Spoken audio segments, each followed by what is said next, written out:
Good morning. I thought I was going to be late. Start to go live again today and Facebook. We've changed things. Tap this button to see. Well, I just tapped some other ones and I guess I figured it out, but it sure looked different again. Today's Saturday. We're going to look at Psalm 70 and 71 and just go from that. Monday will be a busy day that way. Tomorrow, first Sunday of August, we have worship at Mabel with Holy Communion. You're welcome to join us live or in person for that. Psalm 70 is very similar to Psalm 40. If you look back, don't have to do it right now, to verses 13 through 17 in Psalm 40. The wording is very, very similar.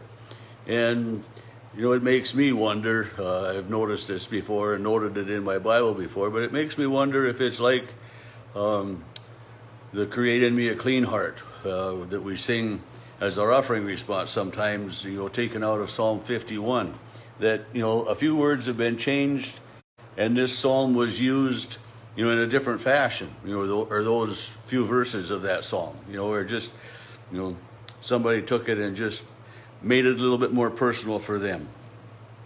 But it's again a prayer of deliverance, a prayer asking God to intervene in life. Deliver me, make haste to help me. Let those be put to shame and confusion who seek my life. And so it's asking for that protection from God. It's asking for the enemies to be confused, to be turned away, to be basically just to be destroyed. Let them turn back and be brought to dishonor, and let them turn back because of their shame. Let them figure out that, they've got no business doing this to me because I don't deserve it, and let them realize their shame. And I don't know about you, but I know that I have at times, said something that I was ashamed of, or repeated something about someone that I found out later is not true, and you feel the shame of that, or you feel maybe ashamed for being fooled by something that was very obvious. But we feel that shame, and this is what the psalmist is asking for the person or the people who are causing the trouble to feel shame, to realize that what they're doing isn't deserved by this other person. And then we turn the directions a little bit in verse 4. Let all who seek you rejoice and be glad. And so here again, it's asking a blessing upon all who hold God as holy and revere him and seek him. And let them say, God is great. And then, but I am poor and needy. Admitting the helplessness that we have against sin and death and the power of the devil. I'm poor and needy. Hasten your help. You are my help and deliverer. And then do not delay. Come quickly. Come quickly. And this is what we all want to come quickly. But yet we are also taught and encouraged to have patience. But when we're having those dire times of trouble, we need them to end. We need this help quickly. And, it can never come really quickly enough for us that way. So this Psalm 40, or 70 rather, is a reflection of those verses 13 through 17 of Psalm 40.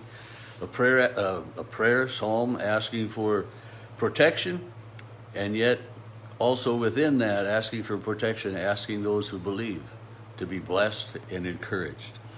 Psalm 71 is again a psalm of deliverance, but it's written, it's not attributed to David, but it's written, and it says, you have been with me from my youth, and now in my old age when I am weak, when my strength is gone, protect me. So it's evidently written by someone, nearing maybe the end of their life, or they're getting older and their strength is getting weak. And I certainly understand that lack of, the energy levels that we have as we age, after having had kids and grandkids around for the majority of the last 2 weeks. It's surprising how our energy levels get depleted, and we just run out of that energy, and we're used to having some peace and quiet, and the commotion takes strength from us. So it's don't cast me off in the time of my old age. Do not forsake me when my strength is weak. So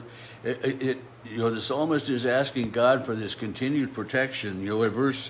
It's verse 5 that says, "O Lord, you are my hope, my trust from my youth." And then in verse 9, it's do not forsake me when in my old age and when my strength is spent. and again in verse 17 and 18, it's those same. "From my youth you have taught me. I still proclaim your wondrous deeds. So even to old age and gray hairs, O God, do not forsake me until I proclaim your might to all generations." So it's like morning cry. I was there to see you born. I was there to see you, choose a wife. I was there to see you have a family, and I'll be there to see you through the end of time and through the time of your death and beyond.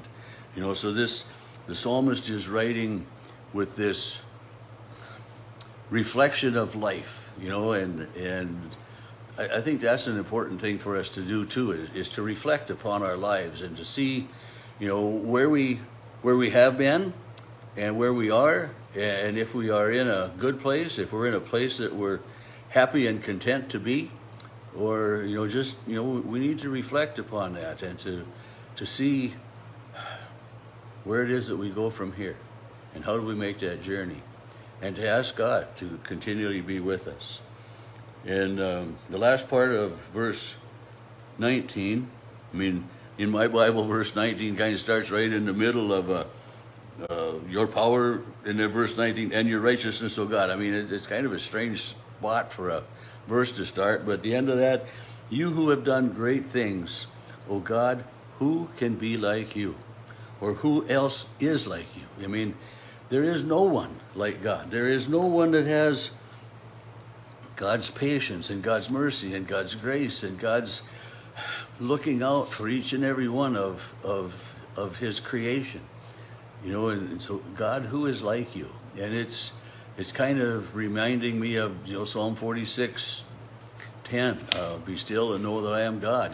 Who is like you? And to reflect upon that. And I know this will be backwards to you in there, but this is the Bible marker. And I've shown it to you before that I have in this Bible in my workshop, and it's Psalm 46:10. And on the bottom of it, it says, "Let go and let God." And it's, to think about that.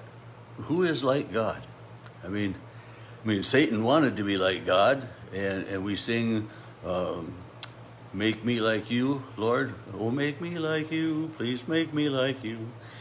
We want to be like God, and to be like God would mean that we are gracious and merciful and just encouraging others and giving strength to others.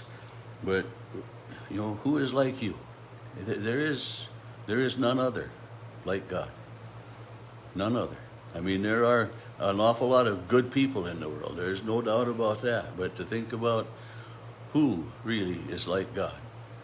And this is one of the things that, we don't know what heaven is like. And we talk about Satan being a fallen angel, that Satan wanted to take God's place, that there was a rebellion in heaven, and Satan wanted to be God. But, when we look at Satan, I'm certainly glad Satan didn't win the battle, because he is not at all like God. Verse 20, "You have made me see many troubles and calamities, and you will revive me again." God has seen us through all phases of our lives, and it's like, the morning cry. From beginning to end, from youth to old age, as this psalmist has mentioned a couple times in here. Just that reiteration of "You are my rock and you are my strength." That's in verse 2 or 3, that "You're my rock and my fortress." And so the psalmist is asking for protection from enemies, saying that you've been with me and watched over me all of my life. You've delivered me from so many things. You've seen my ups and downs, and you're with me every day. And I give you thanks and praise for that. And this is Psalm verse 22. "I will praise you with the harp for your faithfulness to me."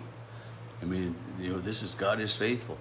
God is faithful to his promises to us, even when we are not faithful. This we read in the New Testament, that God is faithful, even when we're not. My lips will shout for joy when I sing praises to you, and my soul also. And then the very last verse I have written in the margin, God has delivered the psalmist. All day long my tongue will talk of your righteous help from those who tried to put me to harm. They have been shamed and disgraced.